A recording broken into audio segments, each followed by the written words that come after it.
नमस्ते बच्चों, सियालीज के CBSE स्कूल चिक्कोड़ी कक्षा 7वीं में एक बार फिर से आप सभी का स्वागत करती हूँ। आशा करती हूँ कि आप सब लोग ठीक और स्वस्थ हों। तो आज के इस कक्षा में हम पढ़ने वाले हैं लिंग के बारे में। लिंग के बारे में जानकारी। पिछले कक्षा में हमने संज्ञा के बारे में जानकारी ली थी बच्चों।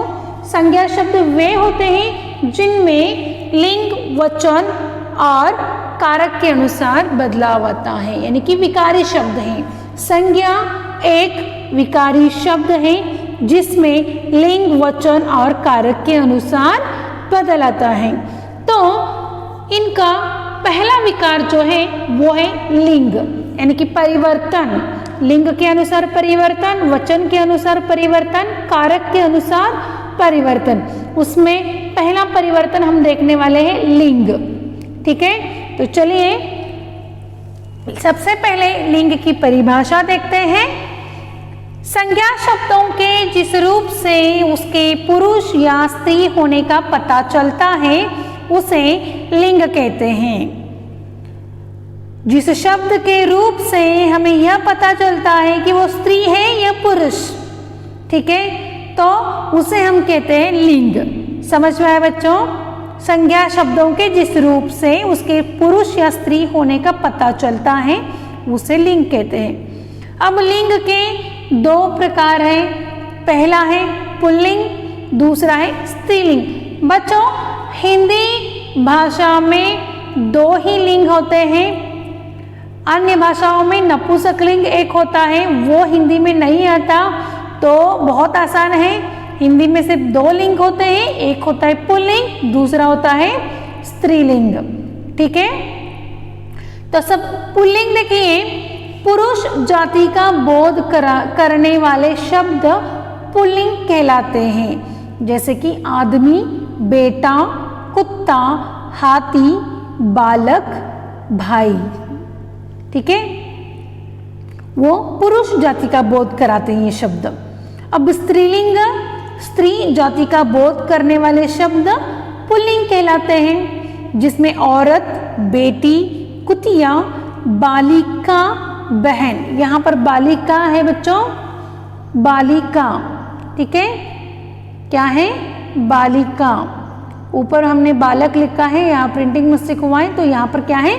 बालिका। ये जो शब्द कहते हैं क्या कहलाते हैं? ये स्त्री जाति का बोध कराते हैं, तो इन्हें हम कहेंगे स्त्रीलिंग। ठीक है, अब लिंग परिवर्तन के नियम भी हैं और इस नियमों के अनुसार अगर हम जाते हैं तो हमें बहुत आसानी हो जाती है। तो अकारांत तथा आकारांत पुल्लिंग शब्दों के अ और आ को स्त्रीलिंग बनाते समय हम बड़ी ई की मात्रा देते हैं। समझ में आया बच्चों? यहाँ पर अ का अंत, जिस यहाँ शब्द में अ का अंत हो रहा है और यहाँ पर आ का अंत, अंत किसका हो रहा है? अ मात्रा का और आ मात्रा का। ठीक है, तो ऐसे दो मात्राओं का जब अंत होता है तो हम उसे क्या करते हैं? बड़ी ई की मात्रा, यानी कि इस प्रकार से। ठीक है, तो इस प्रकार से यहाँ पर शब्द दिए गए, देखो, देव, देवी, बड़ी ई की मात्रा दी है। देव, अ का मात्रा का अंत हो रहा है यहाँ पर, तो देवी। बेटा, आ मात्रा का अंत हो रहा है, तो बेटी। ठीक है, घोड़ा, घोड़ी, दादा, दादी, पुत्र, पुत्री। तो इस प्रकार से अ और आ मात्रा का जहां पर अंत होता है बच्चों, वहां पर बड़ी ई की मात्रा लगाकर उनका लिंग परिवर्तन करना है। बहुत ही आसान होता है। अगर आपको मात्राओं का अंत कैसे हो रहा है ये पता चले तो आप बहुत ही आसानी से लिंग परिवर्तन कर सकते हो बच्चों, कौन सा भी शब्द आ जाए। ठीक है, नियम क्रमांक 2 देखिए, यहाँ पर कुछ आकारांत पुल्लिंग शब्दों के आ को स्त्रीलिंग बनाने के लिए यहाँ पर हमने देखा अकारांत और आकारांत पुल्लिंग शब्दों में यहाँ पर कुछ अपवाद है। तो आकारांत पुल्लिंग शब्दों को अंत में इया कर जोड़ना है हमें स्त्रीलिंग बनाते वक्त। पुल्लिंग शब्दों को जब हम स्त्रीलिंग बनाते हैं तो सिर्फ और सिर्फ आ मात्रा का अंत जहाँ पर हो रहा है वहाँ पर ही है। ऐसे कुछ शब्द होते हैं जहाँ पर हम क्या करते हैं, छोटी ई की मात्रा जोड़कर क्या करते हैं, उसके आगे या जोड़ते हैं। ठीक है, वचन के नियम भी ऐसे ही हैं बच्चों। तो देखिए पहला शब्द जो है वो है कुत्ता, कुतिया, बूढ़ा, बुढ़िया, डिब्बा, डिबिया, बेटा, बिटिया। बेटा का बेटी भी हो सकता है और बिटिया भी हो सकता है। ठीक है, चूहा, चूहिया, गुड्डा, गुड़िया। ठीक है, तो इस प्रकार से लिंग परिवर्तन हम कर सकते हैं। नियम क्रमांक 3 देखिए, व्यवसाय सूचक पुल्लिंग शब्दों के अंतिम स्वर को स्त्रीलिंग बनाते वक्त हमें क्या जोड़ना है, इन जोड़ना है। क्या जोड़ना है, सिर्फ इन जोड़ना है। व्यवसाय, जिनके जिनके व्यवसाय होते हैं, देखिए दुकानदार जो होते हैं, सेठ जो होते हैं, हाँ ऐसे शब्द जो होते हैं ना, वहां पर इन जोड़ना है। सुनार, सुनार यानी कि सोने का जो भी ज्वेलरी है, सोने का जो भी सामान बनाता है उसे हम सुनार कहते हैं। तो सुनार का स्त्रीलिंग होगा सुनारीन। र में छोटी ई की मात्रा लगी है, देखिए सुनार, र में ई छोटी ई की मात्रा लगी है, न एज इट इज, यानी कि सुनारीन। ठीक है, लुहार, लुहारीन, क्या है, लुहार, लुहारीन। कुम्हार, कुम्हारीन। तेली, तेलीन। धोबी, धोबीन। माली, मालीन।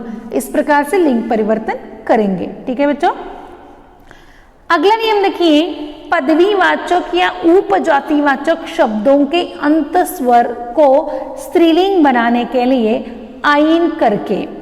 पदवीवाचक, किसी को हम पदवी देते हैं, देखो पंडित, पुजारी जो होता है ना, हम उन्हें क्या कहते हैं, पंडित कहते हैं। अब ये पदवी है, या तो उपजातिवाचक भी होए, क्योंकि जिसी का सरनेम रहता है, देखो ठाकुर रहता है, चौधरी रहता है ना, तो हम उनको उनके सरनेम से ही हम उन्हें बुलाते हैं, यानी कि उपजातिवाचक। हाँ, या तो हलवाई, हमने उसे पदवी दी हलवाई, क्योंकि वो मिठाई बनाता है, तो हमने उसे क्या कहा, हलवाई कहा। तो ऐसे शब्दों के जो स्त्रीलिंग रूप होते हैं उनमें हम क्या बनाते हैं, क्या जोड़ते हैं, आइन जोड़ते हैं। क्या जोड़ते हैं, आइन। ठीक है, आइन। तो पंडित, त में आ की मात्रा जोड़ी, पंडिता, इन, इन एज इट इज। ठाकुर, यहाँ पर सिर्फ देखिए बच्चों, बहुत बार प्रश्न पत्रिका में, मतलब कि परीक्षाओं में ये प्रश्न आता है, ठाकुर का स्त्रीलिंग शब्द कीजिए। तो ठाकुर का कुछ बच्चे क्या करते हैं, ठाकुराइन करते हैं। क्या करते हैं, ठाकुराइन। ये गलत है बच्चों, ठाकुराइन नहीं होता, ये नियमों में एक अपवाद है। इसका जब हम स्त्रीलिंग रूप बनाते हैं तो ये बन जाता है ठकुराइन। क्या बन जाता है, ठकुराइन। समझ में आया? ये बहुत बार एग्जाम में पूछे जाने वाला प्रश्न है। ठाकुर का स्त्रीलिंग रूप होता है ठकुराइन। अब आगे हलवाई, हलवाइन। चौधरी, चौधराइन। बड़ी की मात्रा निकाल कर हमें क्या करना है, यहाँ पर आ की मात्रा लगानी है। समझ में आया? आगे देखो, अक को स्त्रीलिंग बनाने के लिए इका करते हैं। अक को स्त्रीलिंग बनाते समय इका करते हैं, यानी कि नायक, अध्यापक, लेखक, सेवक, याचक, बालक। अंत कैसे हो रहा है, अक। समझ में आ रहा है? अक, नायक।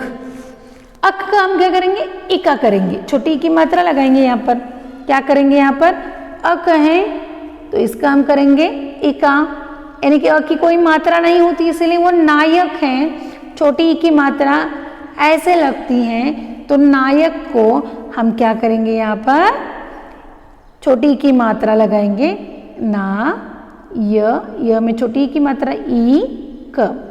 नायिका, ठीक है, इका इका करेंगे, ठीक है। तो अध्यापक, अध्यापिका, लेखक, लेखिका, सेवक, सेविका, याचक, याचिका, बालक, बालिका, ठीक है बच्चों। अब यहाँ पर आप कंफ्यूज हो जाते हो कि कन्नड़ा लिंग परिवर्तन भी इसी प्रकार होता है ना। तो आप वहाँ पर क्या करते हो, इका इकी कर देते हो, इकी। देखिए यहाँ पर एक शब्द में आपको मतलब आप किस प्रकार कंफ्यूज होते हो। अध्यापिका है ना, अध्यापक का लिंग परिवर्तन करना है तो आप क्या करते हो, अध्यापकी करते हो। क्या करते हो, अध्यापकी, अध्यापकी, ये गलत है। ये आप कन्नड़ा का जो ट्रांसलेट हिंदी में करते हो वो गलत है बच्चों। हिंदी में अध्यापिका हो जाता है, नायक, नायिका ही होता है, नायिकी नहीं होता। लेखक की आप बनाते हो, लेखिका होता है हिंदी में। की जो अंत में आप लगाते हो, बड़ी की मात्रा जो लगाते हो यहाँ पर इस प्रकार से, ये गलत है बच्चों, एक गलत है, पूरी तरह से गलत है। हिंदी में इस प्रकार नहीं होता। तो सिर्फ और सिर्फ लेखक का हम क्या कैसे करते हैं, लेखक का लेखिका, सेवक का सेविका, याचक का याचिका, बालक का बालिका। समझ में आ रहा है बच्चों, ठीक है। तो इस प्रकार से लिंग परिवर्तन करते समय आपको कंफ्यूज नहीं होना है, कन्नड़ा और हिंदी मिक्सअप नहीं करना है, हाँ ठीक है। तो इस प्रकार से हिंदी का लिंग परिवर्तन हम कर सकते हैं, ठीक है बच्चों। अगला जो है देखिए, ता के स्थान पर त्री लगाकर। अगला जो नियम है, ता के स्थान पर त्री लगाकर, यानी कि पुल्लिंग शब्द जो है वो दाता है। यहाँ पर दाता ता है, स्त्रीलिंग बन जाएगा दात्री। अभिनेता, अभिनेत्री, विधाता, विधात्री, नेता, नेत्री, रचयिता, रचयित्री। सिर्फ और सिर्फ ता को निकालना है, हमें वहां पर त्री लगाना है। समझ में आया बच्चों, ये नियम बहुत इंपॉर्टेंट है। और लिंग जो है वो हर कक्षा में, हर परीक्षा में पूछा जाने वाला प्रश्न है। तो आपको ये लिंग परिवर्तन जो है वो परफेक्ट करना ही होगा, क्योंकि बच्चों कन्नड़ा की तरह लिंग में हमारी हिंदी में सिर्फ दो ही लिंग परिवर्तन के लिए होते, एक तो पुल्लिंग होता है या तो स्त्रीलिंग होता है, नपुंसकलिंग यहाँ पर नहीं होता है, ये आप समझ लो, ठीक है। तो हिंदी में लिंग परिवर्तन करना बहुत इजी होता है। कौन सा भी शब्द आ जाए बच्चों, अगर आपको नियम याद है तो उस नियम के अनुसार आप लिंग परिवर्तन कर सकते हो, ठीक है बच्चों। अगला नियम है अकारांत शब्दों के अंत में नी जोड़कर। नी, अकारांत शब्द, ऐसे शब्द जो जहां पर होते हैं वो प्राणियों के नाम होते हैं बच्चों। देखिए यहां पर शेर, शेरनी, मोर, मोरनी, सिंह, सिंहनी, ऊंट, ऊंटनी, भील, भीलनी, ठीक है। समझ में आया। अकारांत अ शब्दों का अंत जहां पर हो रहा है, अ अक्षर का अंत जहां पर हो रहा है वहां पर हमें नी जोड़ना है। वो ज्यादातर प्राणियों के नाम होते हैं, ये याद रखना। प्राणियों के जो नाम होते हैं ना वहां पर हमें सिर्फ और सिर्फ नी जोड़ना है। हाँ, शेर, शेरनी, मोर, मोरनी, सिंह, सिंहनी, ऊंट, ऊंटनी, ठीक है। अब यहां पर देखिए आन से अंत होने वाले शब्दों में आन यानी कि महान, श्रीमान, भाग्यवान, धनवान, गुणवान, बुद्धिमान, यहाँ पर क्या करना है, आन को निकालना है और अति को जोड़ना है। स्त्रीलिंग बनाते वक्त आन को निकालना है, अति को जोड़ना है, यानी कि महान, महती, श्रीमान, श्रीमती, भाग्यवान, भाग्यवती, धनवान, धनवती, गुणवान, गुणवती, बुद्धिमान, बुद्धिमती। समझ में आ रहा है। अति यानी कि अ की कोई मात्रा नहीं होती है। महान, आन को निकालना है, ह जैसे वैसा रखना है, आगे उसके ती जोड़ना है आपको। श्रीमान, मान है म की आ की मात्रा जो निकालना है और म जैसा है वैसा रखना है, ती आगे वैसा ही। ठीक है, इस प्रकार से इस लिंग परिवर्तन को हम कर सकते हैं। ठीक है बच्चों, अगला नियम है, देखिए कई शब्दों के पुल्लिंग रूप उनके पुल्लिंग रूपों से भिन्न होते हैं। कई शब्दों के पुल्लिंग रूप उनके कई शब्दों के पुल्लिंग रूप उनके स्त्रीलिंग रूपों से भिन्न होते हैं, जैसे कि राजा, रानी। यहाँ पर कोई नियम नहीं लागू होता बच्चों, ये शब्द अलग होते हैं। भाई बहन, नर मादा, कवि कवयित्री, वर वधु, युवक युवती, पिता माता, वीर वीरांगना। ठीक है बच्चों, तो इस प्रकार से स्त्रीलिंग और पुल्लिंग रूप जो यहाँ पर एक नियम, कोई भी नियम लागू नहीं होता, वो एक दूसरे से भिन्न रहते हैं। समझ में आया? तो बच्चों, आज के इस कक्षा में हमने लिंग के बारे में जानकारी ली है। जब भी आप फिर से वापस स्कूल आओगे तो बच्चों एक बार विस्तार से इसके ऊपर हम चर्चा करेंगे। धन्यवाद।